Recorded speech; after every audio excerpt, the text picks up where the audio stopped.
I've certainly said some things which I wouldn't say now. I've said some things which I believed then, which I don't believe now. Breaking news. Is Tony Abbott's production of Australia's young people as workshy really fair? Is there a comparison between urban centres and regional centres? Breaking news today, we have local residents from the Southern Highlands speaking out against the label of Australia's young people as workshy.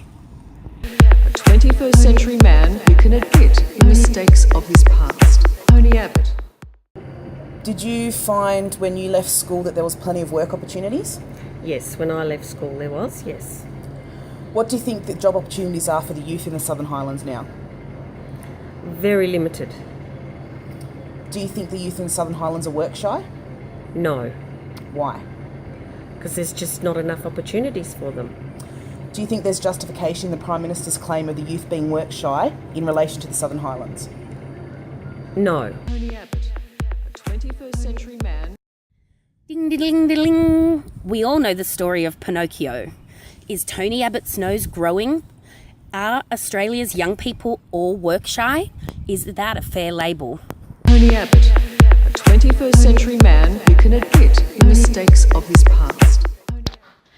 This is what local mothers and residents have to say regarding the effects of the Abbott government's slash to welfare security for the under 30s. I've had experience living in metropolitan Sydney, in the Greater Sydney area. I think that work opportunities are far greater in the city than what they are in regional areas. I think another comparison between urban and regional as well is the amount of people that you speak to in regional areas that have been made redundant or retrenched or on casual contracts.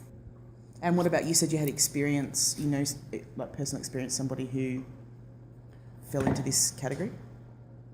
Yes, so my brother, he obtained an apprenticeship with a local factory. They were a mining factory, and he worked for a year for them and was going to TAFE and doing all that sort of thing, and he'd worked really hard with his HSC doing the welding at TAFE because he planned to become a boiler maker, and that was what he wanted to do, and so he, that was his plan. And then 1 year in, they made him redundant.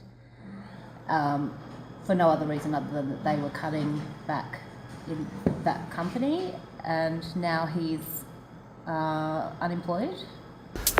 Tony Abbott. Liz, I don't want to minimise. Tony Abbott.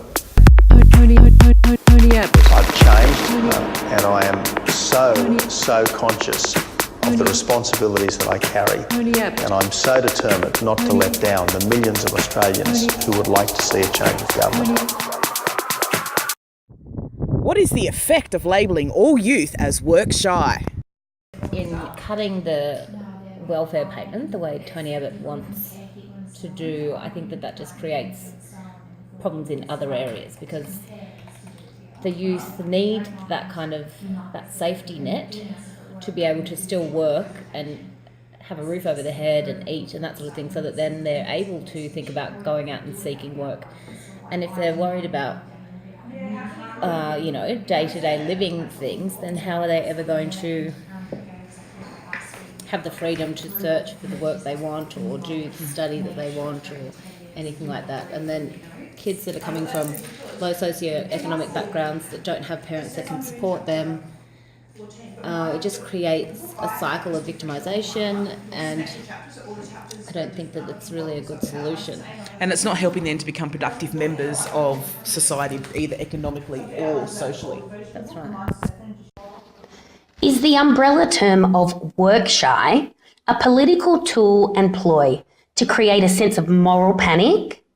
As heard live on Southern Highland Campus FM, this ploy is not a one-size-fits-all, as the Abbott government and the media hype would like us to believe. Lines are now open for further opinion on Southern Highlands Campus FM at 1300 3333.